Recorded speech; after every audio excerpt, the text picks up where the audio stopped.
dilaksanakan.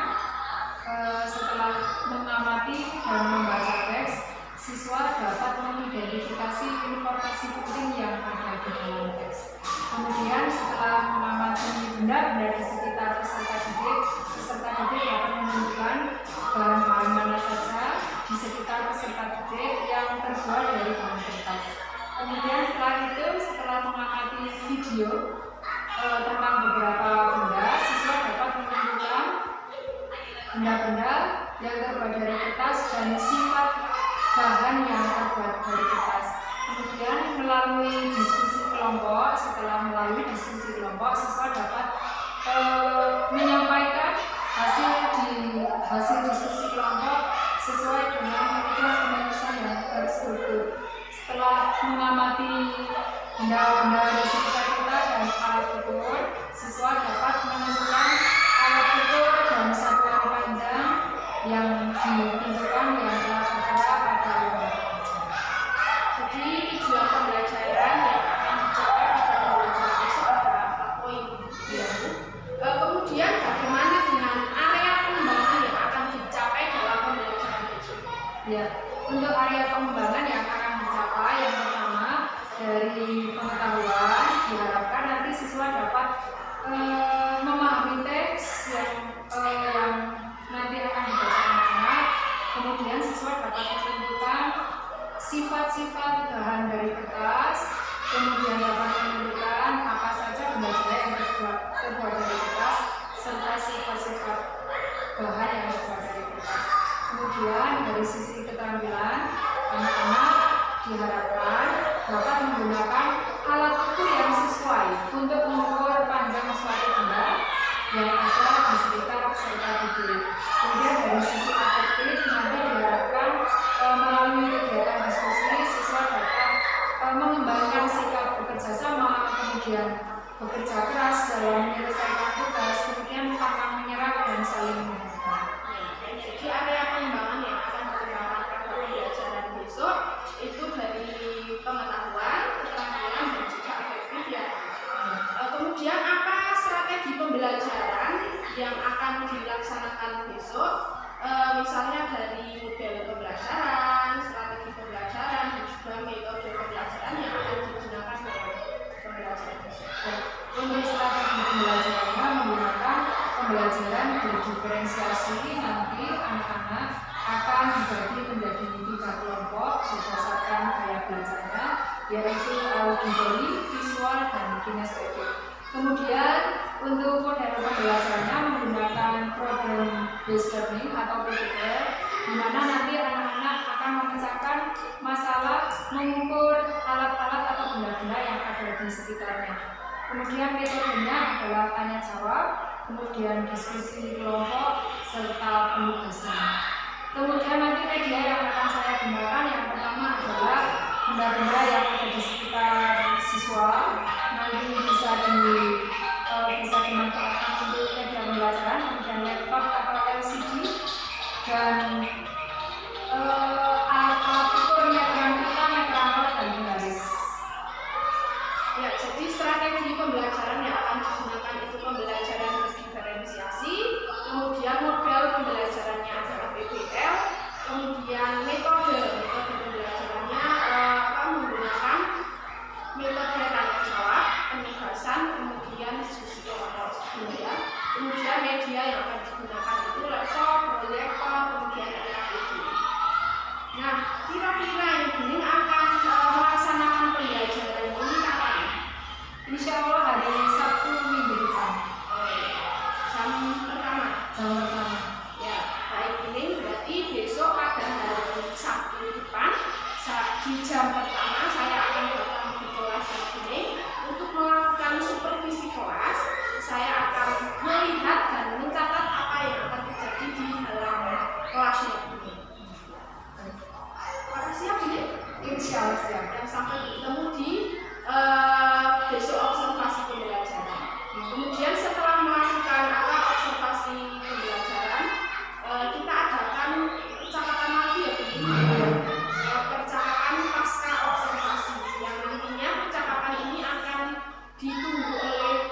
observasi. Assalamualaikum warahmatullahi wabarakatuh. Waalaikumsalam warahmatullahi wabarakatuh.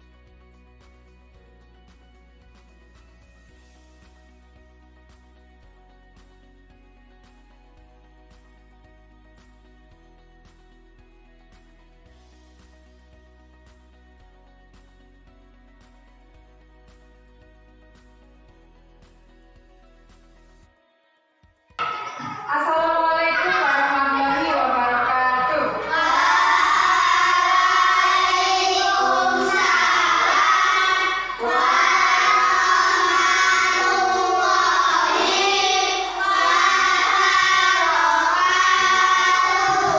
Selamat pagi anak-anak, bagaimana kabar hari ini? Alhamdulillah, penuh semangat, luar biasa.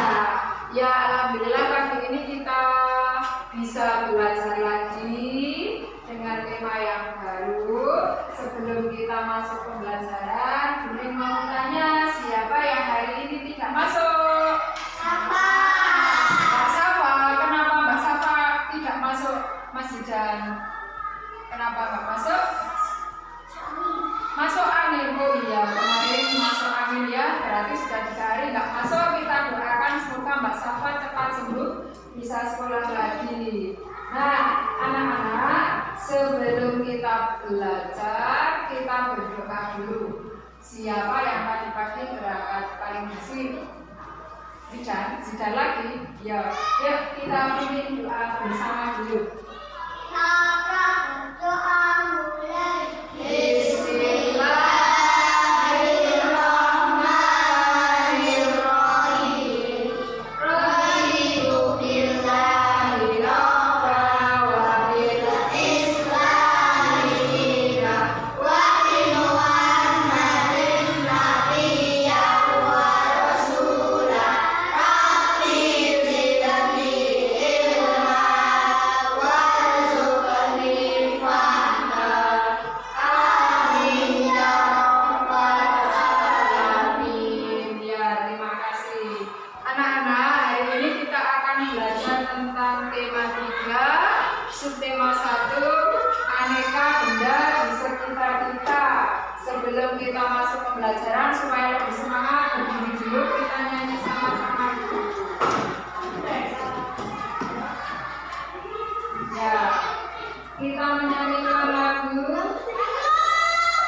baru Bapak kasih lagu ya. Siap-siap? Ini kita.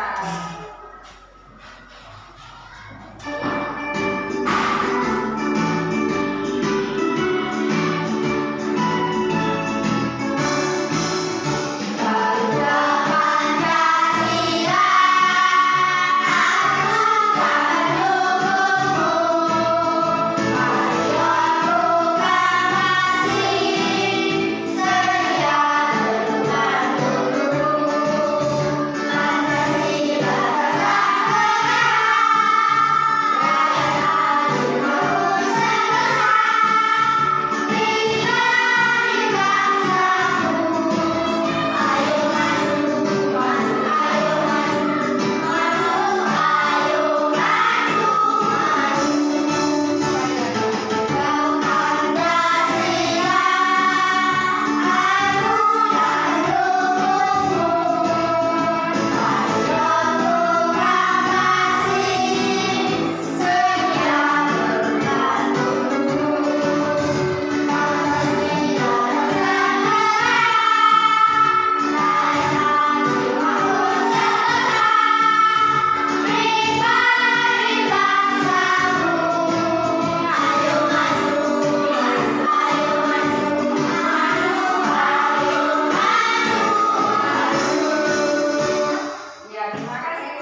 Judulnya benda-benda yang terbuat dari kertas.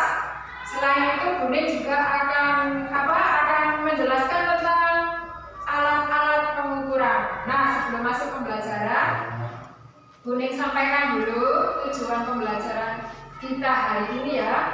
Yang pertama, setelah kita mengamati beberapa benda dan membaca teks, Bunda harap kalian bisa menentukan apa saja benda yang terbuat dari kertas. Tujuan pembelajaran yang kedua, setelah mengamati benda-benda dari kertas, Bunda harap kalian dapat menentukan sifat-sifat kertas.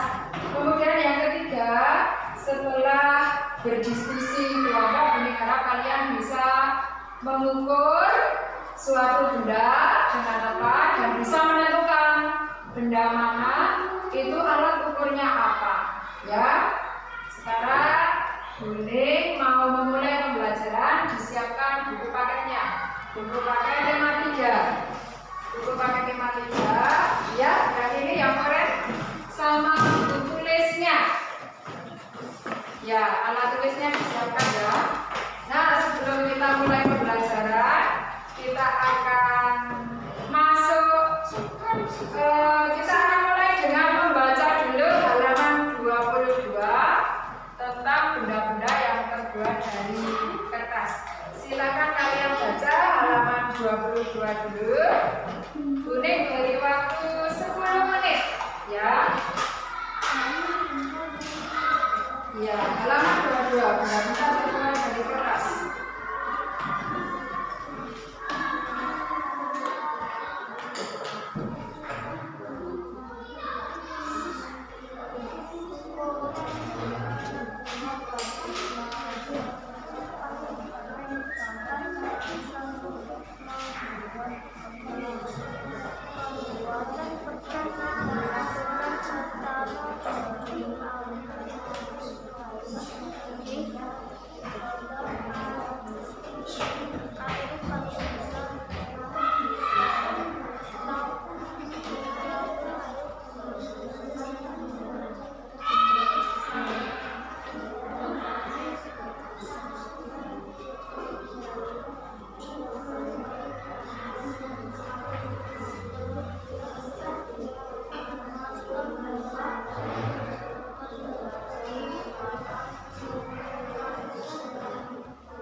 Ya, sudah 10 menit. Ya, cukup waktu untuk membaca. Silakan fokus lagi ke pembelajaran. Anak-anak, kemarin siapa yang masih ingat kita belajar tentang bab apa? Tunjuk jari. Ya, apa kita kemarin belajar tentang benda yang terbuat dari apa? Siapa yang dari kayu ya? Kemarin terbuat dari kayu. Apa aja yang benda yang terbuat dari kayu? Kertas, buku, ya lemari, terus itu kursi, terus pintu, dan masih banyak pensil, papan tulis yang itu yang kayu ya. Nah, kalau kemarin kita sudah belajar tentang benda-benda yang terbuat dari kayu, hari ini kita belajar tentang benda yang terbuat dari kertas. Kalian sudah membaca tadi ya, apa aja benda yang terbuat dari kertas? Layang-layang, terus tisu, terus kardus, koran. Betul sekali yang dari bacaan itu. Sekarang kalian perhatikan gambar di papan tulis. Ini tanya Ipul, gambar yang pertama gambar apa Ipul? Tisu terbuat dari apa? Kalau kegunaan tisu untuk apa? Iya, untuk menyerap keringat atau menyerap benda-benda cair. Benda yang kedua apa, Azami? Pot. Iya, terbuat dari apa pot? Dari? Betul, dari plastik. Kira-kira kalau pot terbuat dari kertas, apa yang terjadi? Kalau disiram? Ambiar. Yang ketiga, apa Marija ini? Layang-layang terbuat dari apa? Iya, karena kertas itu sifatnya ringan, jadi ketika diterbangkan dia bisa. Ini buku apa Alif terbuat dari apa? Betul, karena kalau kita menulis pakai tinta, betul. Jadi pakai apa dong? Pakai apa, Mas Maren? Ada yang dari kain, ada yang dari itu, ada yang dari logam, ada yang dari besi, betul. Misalnya aluminium. Ya, kalau kardus terbuat dari apa? Dari kertas, karena sifatnya ringan. Nah, anak-anak, kalian sudah belajar tentang benda-benda di kertas. Kertas itu berdasarkan bacaan yang tadi kalian baca terbuat dari apa? Dari kertas, dari kayu, dipotong-potong sampai kecil, yuk diremuk jadi bubur, nanti dicetak. Nah, anak-anak, kalian sudah membaca tadi halaman 22. Sekarang kuning kita kalian persiapkan buku. Kalian membuat kalimat bahasa Indonesia, membuat kalimat dengan kata-kata. Yang pertama membuat kalimat yang ada kata-kata kertasnya. Kalimat yang ada kata-kata kardusnya. Ditulis di buku masing-masing. Waktunya maksimal getting buku tulis di buku masing-masing. Waktunya 10 menit di sini. Ya. Membuat kalimat yang pertama yang ada kata-kata kertasnya, yang kedua yang ada kata-kata merah, yang ketiga yang ada kata-kata kardusnya. Silakan dikerjakan. Waktunya 5 menit, maksimal 7 menit. Oke? Ya, apalagi?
Coba kira-kira membuat kalimat yang ada kata-kata kertas.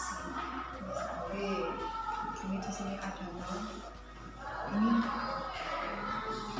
kertas bawah. Pernah beli kertas? Kita lanjutkan selanjutnya. Nah, kuning bagi kelompok, kalian kuning bagi kelompok menjadi 3 kelompok. Yang pertama, nanti setelah itu kalian duduk sesuai kelompoknya, tidak usah motong-motong meja. cukup kursinya saja yang nanti dilihat cukup apa enggak. Kelompok pertama namanya kelompok visual. Nanti Maulida, Safa, Alif, Azami. Karena Mbak Safa nggak masuk dari 3 orang, tidak apa-apa. Kelompok auditori ada Mbak Dwi, ada Mas Ibu, ada Mbak Raya. Yang kelompok kinestetis nanti Mas Farel, Mbak Aida, Mas Rohid, dan Mas Jan. Silakan menempatkan diri sesuai kelompoknya. Boleh di sana. Coba kelompok visual siapa? Azami, lihat. Nanti Bunda akan memberikan lembar kecil ini, dengan mengamati gambar. Nanti kamu menentukan alat ukur yang tepat, ya. Kemudian nanti bendanya Bunda tampilkan di sini ya, Azami, sama Arif, sama Maulida. Nanti Bunda tampilkan gambar. Kamu menentukan alat ukurnya sama nulis nama bendanya. Kelompok auditori, halo Mbak Raya, halo. Nanti tugasnya setelah kamu mendengarkan penjelasan Bunda, nanti kalian menyebutkan benda di sekitar dan menentukan alat ukur yang sesuai. Alat ukur itu apa aja kalian?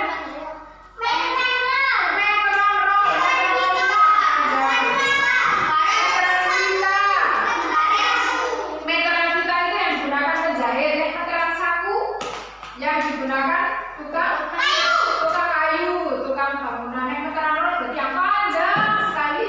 Meteran kita ini ya, meteran kita ada juga penggaris, ada meteran saku.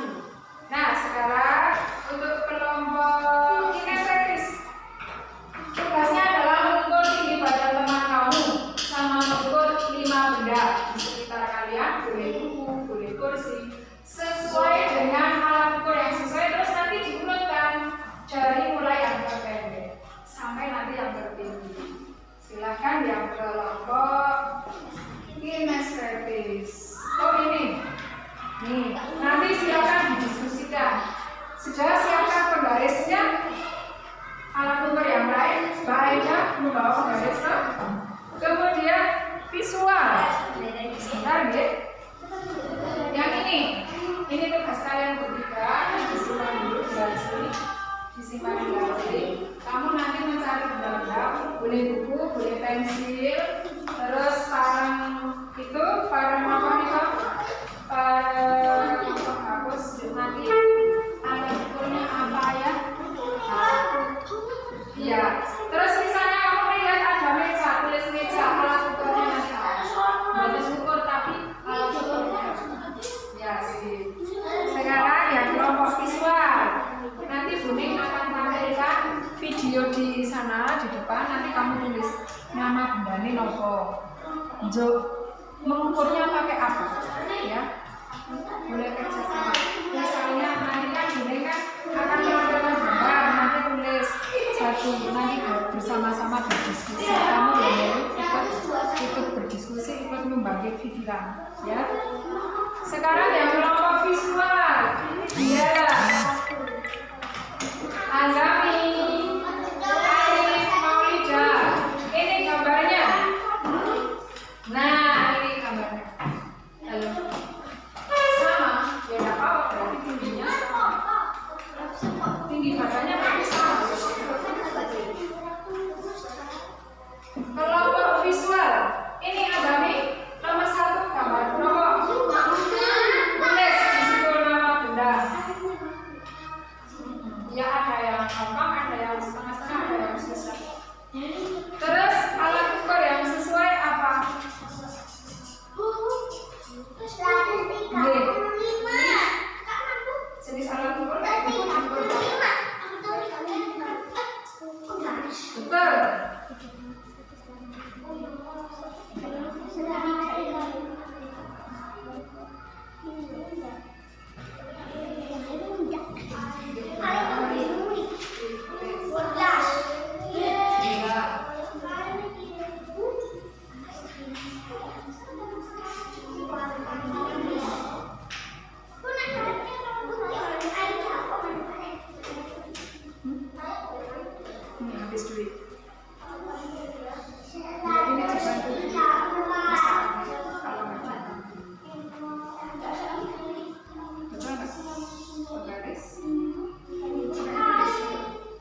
bertiga didiskusikan nek kalian itu pakai apa, bareng-bareng pikirkan bersama-sama.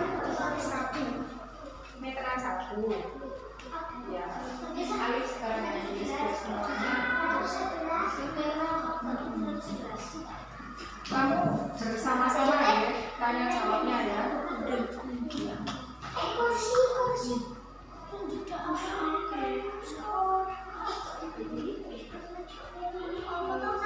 Sama, jangan salah Farah. Sama jadinya. Lihat.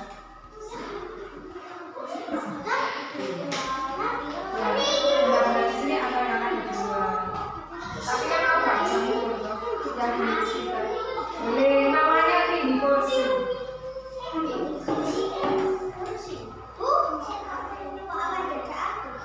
Yang bapak tahu diskusi. Diskusi itu pikir bersama-sama memecahkan masalah bersama-sama.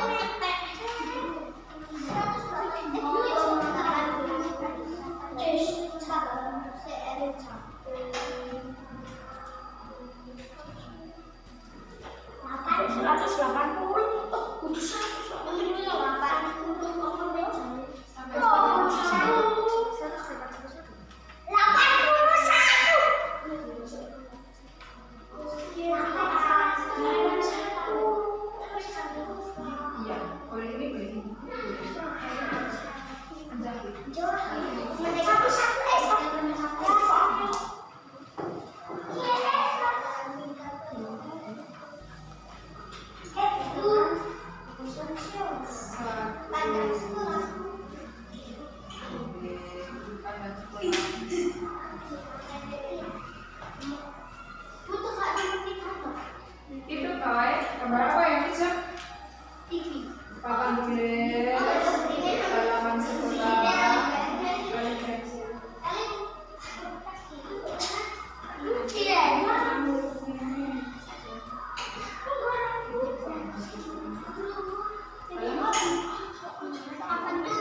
yang apa? Papan tulis coba pakai apa? Papan tulis.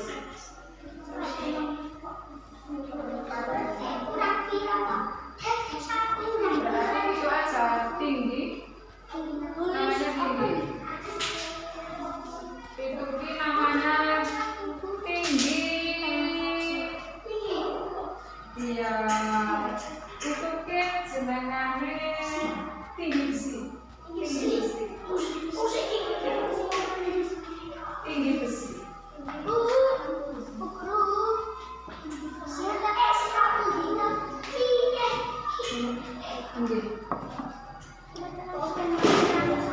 Ada 6 itu kurang 2 loh.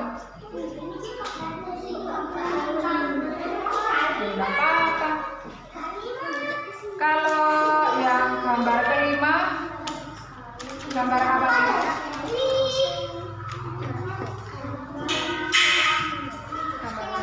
Iya, berarti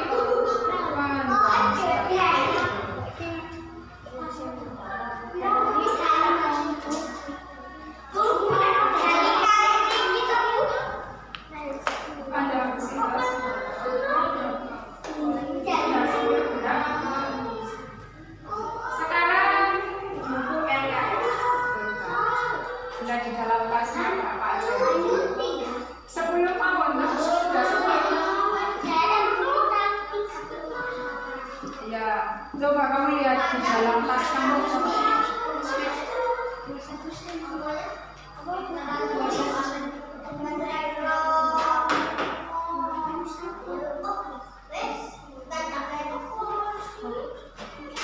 Waktunya 1 menit lagi.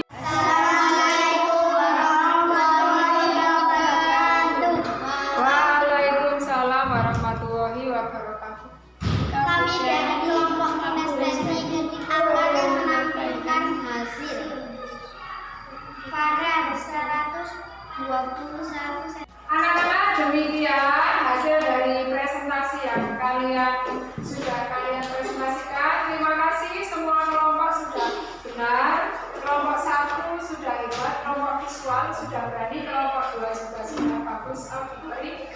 Kelompok kinestetis bagus sekali. Terima kasih ya. Kemudian untuk lebih memberi kalian pemahaman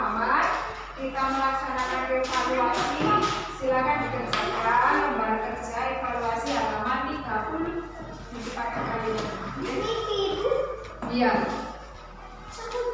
Halaman 30 ya. Noah menentukan alat ukur.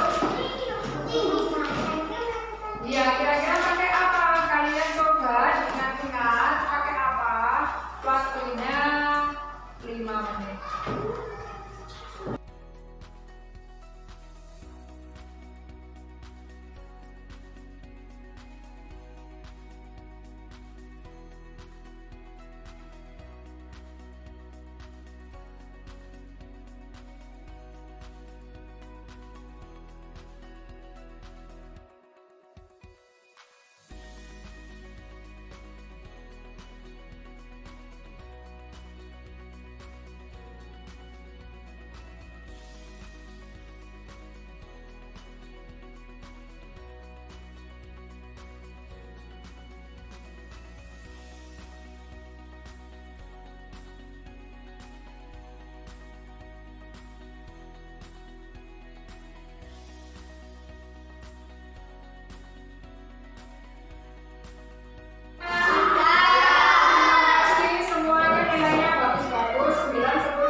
Sampaikan tadi. Mau ya? Oh iya.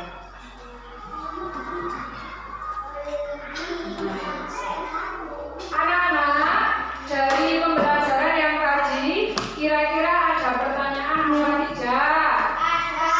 Sudah paham? Ya, alhamdulillah berarti sudah paham semua. Untuk sebelum kita menutup pelajaran, kita menyanyi dulu gundul-gundul pacul. Nyanyi lagu gundul-gundul pacul bareng-bareng ya.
Wassalamualaikum warahmatullahi wabarakatuh.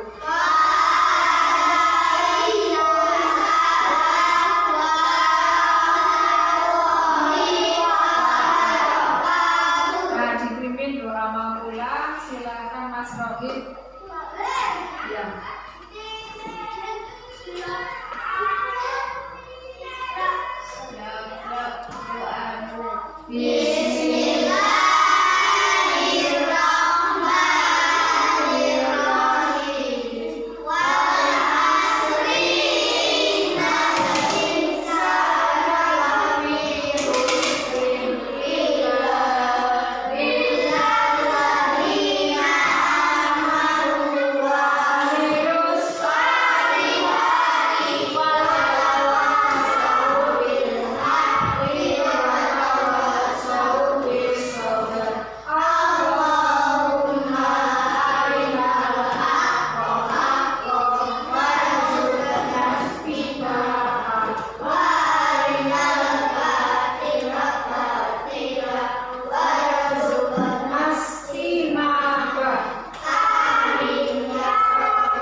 saya bisa melaksanakan pembelajaran yang sebelumnya sudah saya rencanakan matang-matang dalam bentuk RPP, kemudian dalam pelaksanaan anak-anak juga bersemangat, antusias, dan bisa melaksanakan tugas dan pembelajaran dengan baik. Iya, baik. Ini kemarin sudah melaksanakan observasi kelas. Perasaan Budi sudah senang, sudah bisa menyiapkan semuanya, mulai dari RPP, kemudian metode, kemudian medianya dengan baik. Kemarin dari hasil observasi pembelajaran di kelas, Budi sudah menyampaikan tujuan pembelajaran. Jadi tujuan pembelajaran sudah tercapai, kemudian pembelajaran berdiferensiasi yang gunakan yaitu berdasarkan gaya belajar sudah tercapai, ini sudah melakukan pemetaan berdasarkan gaya belajarnya. Kemudian benih dalam pembelajaran juga sudah menggunakan KSE dengan teknik stok. Sebelum masuk ke materi, ini sudah menerapkan teknik stok tersebut. Kemudian ini juga sudah menggunakan LKPD dan sudah melaksanakan rencana tindak lanjut. Ini sudah membuat LKPD yang dikerjakan oleh siswa secara kelompok dan juga dipresentasikan di depan kelas. Itu ya ini. Kemudian ini bisa dijelaskan kembali area pengembangan yang sudah dicapai dalam pembelajaran kemarin. Ya, untuk area pengembangan yang kemarin sudah saya laksanakan, saya plot menjadi 3 bagian. Untuk yang pengetahuan, peserta didik mampu mengetahui benda-benda di lingkungan peserta didik yang bahannya terbuat dari kertas, serta peserta didik mampu mengetahui satuan pandang yaitu sentimeter dan meter. Untuk area keterampilan, peserta didik mampu menggunakan alat ukur sederhana untuk mengukur benda-benda di sekitar peserta didik yaitu penggaris, meteran pita, meteran saku, dan roll. Kemudian untuk ranah afektifnya, peserta didik mampu bekerja sama dengan satu kelompok yang sudah kemarin saya bentuk, kemudian bekerja keras dan saling membantu dalam satu kelompok untuk menyelesaikan masalah yang saya berikan. Jadi area pengembangannya yang sudah tercapai yaitu pengetahuan, keterampilan, dan juga afektif. Nah, ini area pengembangan yang sudah dijelaskan tadi itu apakah sudah tercapai atau sudah berhasil dilakukan dalam kelas ini? Untuk area pengetahuan, kemudian ranah keterampilan, alhamdulillah saya amati anak-anak sudah memahami, sudah tercapai. Kemudian untuk afektif, ada satu anak barangkali yang masih belum bisa maksimal dalam bekerja sama dalam satu kelompoknya itu. Ya, baik. Ini untuk kendala-kendala, tadi kan ada siswa yang belum aktif dalam pembelajaran. Iya. Nah, apa kendala ini dalam proses pembelajaran di kelas? Kendala yang saya hadapi adalah itu ada satu peserta didik yang masih agak canggung untuk bekerja dalam satu kelompok atau satu tim seperti itu. Tapi yang lain alhamdulillah enjoy, semangat, dan bisa melaksanakan sampai akhir pembelajaran dengan baik. Ya, jadi ada beberapa siswa saja yang belum aktif, Iya. belum bersemangat untuk kerja kelompok yang kemarin. Nah, mengapa mereka atau beberapa siswa itu tidak aktif dalam pembelajaran itu? Kalau saya amati satu anak dua anak itu yang belum aktif dalam pembelajarannya karena mereka terpisah dari gestinya, dari teman yang biasa selalu rumah bersama atau satu kelompok seperti itu. Jadi mungkin hanya belum terbiasa. Nah, terus dengan adanya siswa yang itu tadi tidak aktif dan tidak bersemangat, apa yang akan dilakukan ini? Untuk rencana ke depan, insya Allah saya akan melaksanakan strategi pembelajaran yang bervariasi. Kalau sekarang, kemarin barangkali saya menggunakan atau mengelompokkan anak berdasarkan gaya belajar, yaitu kinestetik, visual, dan auditory. Untuk pertemuan selanjutnya barangkali akan saya dengan mengelompokkan anak sesuai dengan bakat dan minat siswa. Kemudian setelah itu baru nanti saya terapkan strategi yang kemarin saya laksanakan. Jadi istilahnya ada selang-seling, ganti-ganti strategi pembelajaran. Ya, baik. Jadi ini akan melakukan perbaikan pada strategi pembelajarannya. Kalau kemarin itu strategi pembelajarannya menggunakan pembelajaran berdiferensiasi berdasarkan gaya belajar. Nah, mungkin besok akan menggunakan strategi pembelajaran berdiferensiasi dengan berdasarkan minat dari siswa. Ya, baik. Kemudian Buning akan melakukan perbaikan itu kapan? Insya Allah nanti 2 minggu lagi saya akan melaksanakan atau akan masuk ke tema 4. Jadi akan saya buat dulu RPP-nya, saya laksanakan mulai tema 4. Ya, baik. Ini saya akan menunggu cerita-cerita baru dari Buning, pengalaman-pengalaman baru yang sudah Buning melakukan perubahan atau perbaikan di kelas. Saya tunggu ya Bu ceritanya. Kesimpulan kita pada diskusi pasca observasi ini, Buning sudah melaksanakan dengan perasaan senang, sudah bisa menyiapkan RPP yang berdiferensiasi, kemudian RPP yang ada KSE-nya ya Bu. Ya, Buning sudah memberikan pembelajaran yang baik juga kepada anak-anak. Kiranya itu saja ya kesimpulan dari saya. Mungkin Buning mau menyampaikan kesimpulannya dari sisi Buning. Untuk yang akan datang saya akan lebih memperhatikan kebutuhan anak supaya anak-anak lebih baik dari yang kemarin saya laksanakan.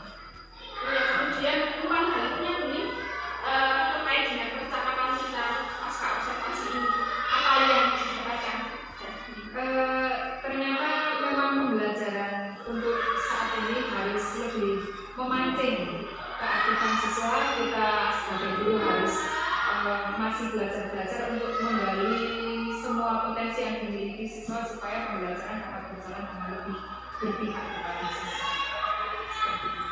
Baik, terima kasih Buning. Demikian percakapan pasca observasi dari saya dan Buning. Mungkin dari Buning Mulyati ada tanggapan atau masukan terkait percakapan pasca observasi. Silakan. Terima kasih kepada Bu Ana dan juga Buning yang tadi sudah melakukan percakapan pasca observasi pembelajaran. Kalau dari pandangan kami tadi tujuan sudah disampaikan dengan baik oleh Bu Ana, kemudian sudah ada paham apa tujuan kegiatan ini. Kemudian hasil analisa disampaikan Bu Ana ketika observasi pembelajaran, dan tadi juga Buning sendiri sudah menyampaikan apa yang sekiranya sudah beliau lakukan ketika proses pembelajaran. Kemudian bahwa tadi disampaikan untuk pembelajaran yang KSE dan juga diferensiasi sudah dilakukan oleh Buning dan juga menurut pandangan Bu Ana. Kemudian untuk area pengembangan yang akan dilakukan oleh Bu Buning tadi juga sudah disampaikan oleh Bu Ana, dan menurut kami untuk Bu Ana tadi sudah berperan sebagai coach dengan baik dengan melakukan percakapan dua arah. Yang banyak bicara adalah Buning. Kemudian juga Bu Ana sudah mendengar, mengulang dan merangkum percakapan dari Buning sehingga nanti bisa membuat pertanyaan itu yang pertanyaan yang menggali kemampuan dari Buning. Kemudian dari yang saya dengar tadi juga percakapan sudah menghasilkan tindak lanjut konkret apa yang akan dilakukan Buning, kemudian kapan itu akan dilakukan. Tadi Buning kalau tidak salah menjawab, nanti ketika tema 4 minggu depan dimulai dengan membuat RPP dan selanjutnya. Menurut saya untuk percakapan ini sudah cukup baik Bu Ana. Mungkin nanti seiring dengan latihan nanti Bu Ana bisa lebih mengajar lagi kemampuan dalam sesi coaching.